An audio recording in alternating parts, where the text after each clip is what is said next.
Heftiger Konflikt zwischen dem Weißen Haus und der Presse, während die Gewalt bei der Einwanderungsd. Yes. Just to follow up on the health care plan, one of the things in the Affordable Care Act was coverage of pre-existing conditions.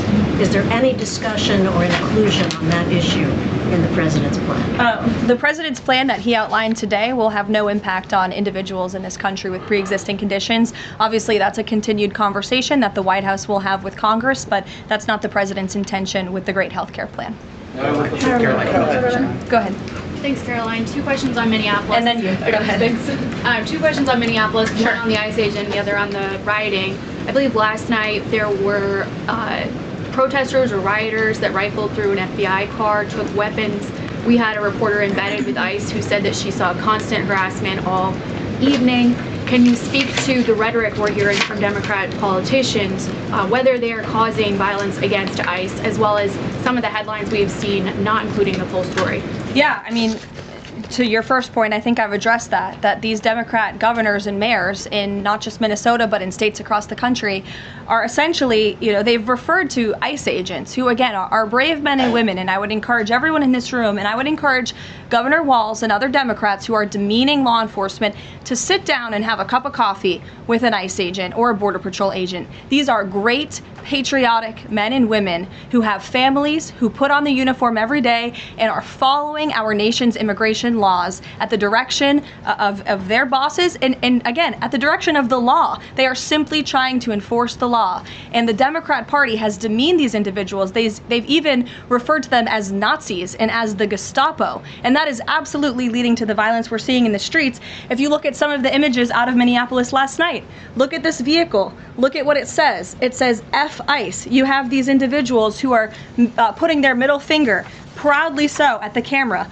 Another ICE vehicle that was vandalized last night by these left-wing agitators. People don't do this without encouragement from people in power who make them feel like it's okay. Here's another one. And I'm pretty sure this car, you can't see it, said the best agent is a dead agent or something to that effect. This is despicable rhetoric that we're seeing, and the media is absolutely complicit in this violence because if you look at the headline from CNN, protests erupt after federal agent shoots man in Minneapolis, that is not the story, that is not the truth. If you actually want to know the truth, you can look at what the Department of Homeland Security released, which is that this ICE agent was executing a targeted operation against a Venezuelan illegal alien who was unlawfully present in the country. And when this ICE agent tried to detain the individual, 3 more of his comrades came rushing out of a house and started ambushing and attacking the ICE agent. They used a shovel or a broom to smash his face in. And so yes, that agent had to use self-defense and take up his weapon to protect his own life. That is what's happening on the streets of Minneapolis. That's what's happening on the streets, unfortunately, of these Democrat-run cities and states where you have elected officials who are encouraging such violence against our brave men and women in law enforcement. Thank you, Caroline. 2 questions. First, a follow-up on one of my colleagues who asked you about the president's interview with Reuters. You said that he was joking about canceling the elections, but Americans for generations have fought and died for democracy, for this democracy. Are you saying that the president finds the idea of canceling elections funny? Andrew, were you in the room? No, you weren't. I was in the room. I heard the conversation, and only someone like you would take that so seriously and pose it as a question in that way. And then second, Caroline, next Thank you, Caroline. Senator Elizabeth Warren said that the president called her earlier this week to discuss caps on credit card interest rates. I'm curious, would the president work with her and other Democrats in Congress on a legislative fix to this issue? I think the president would work in good faith with anyone in Congress for a good legislative fix that would benefit the American people. And that's precisely why he called Senator Warren earlier this week on that matter. Thanks, Caroline. Earlier you were just defending ICE agents generally, and earlier on Secretary Noem spoke to the media, and she said, among other things, that they are doing everything correctly. 32 people died in ICE custody last year. 170 US citizens were detained by ICE, and Renee Good was shot in the head and killed by an ICE agent. How does that equate to them doing everything correctly? Why was Renee Good unfortunately and tragically killed? Are you asking me my Yeah. opinion? Because an ICE agent acted recklessly and killed her unjustifiably. Oh, okay. So you're a biased reporter with a left-wing opinion. What do you want me to do? Yeah, because you're a left-wing hack, you're not a reporter, you're posing in this room as a journalist, and it's so clear by the premise of your question. And you and the people in the media who have such biases but fake like you're a journalist, you shouldn't even be sitting in that seat. But you're pretending like you're a journalist, but you're a left-wing activist. And the question that you just raised and your answer proves your bias. You should be reporting on the facts. You should be reporting on the cases. Do you have the numbers of how many American citizens were killed at the hands of illegal aliens who ICE is trying to remove from this country? I bet you don't. I bet you didn't even read up on those stories. I bet you never even read about Laken Riley or Jocelyn Nungray or all of the innocent Americans who were killed at the hands of illegal aliens in this country. And the brave men and women of ICE are doing everything in their power to remove those heinous individuals and make our communities safer. And shame on people like you in the media who have a crooked view and have a biased view and pretend like you're a real honest journalist. Kelly. Two quick questions on Iran. I wanted to ask first, just if you can say, how close was the president to potentially launching strikes last night, and was it the Gulf states that convinced him not to do that, as some in the region there have said? Well, look, Kelly, I know there's been a lot of speculation in the media about what the president is going to do at any given moment or any given night. And I would say a lot of these stories, to be honest with you, I've been reading them, and they've been based on anonymous sources who are pretending or guessing to know the president's thinking. The truth is, only President Trump knows what he's going to do, and a very, very small team of advisors are read into his thinking on that. And as I just told you, he continues to closely monitor the situation on the ground in Iran. And as we saw yesterday, he had heard that the killings and executions would stop, and we have seen 800 people, their lives have been spared as a result of that. The president continues to closely monitor, but also keep all of his options on the table.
Dies ist eine Website, die dir hilft, dein englisches Lesen und Hören zu verbessern. Sie zerlegt Sätze per KI in leicht verständliche Wortgruppen. Mit dem Player kannst du Tempo, Pause und Rücksprung frei steuern, um jede Zeile zu verstehen. Die Seite bietet Übersetzungen in 20 Sprachen für barrierefreies Lernen. Gib einfach englist.com in deinen Browser ein und probiere es aus.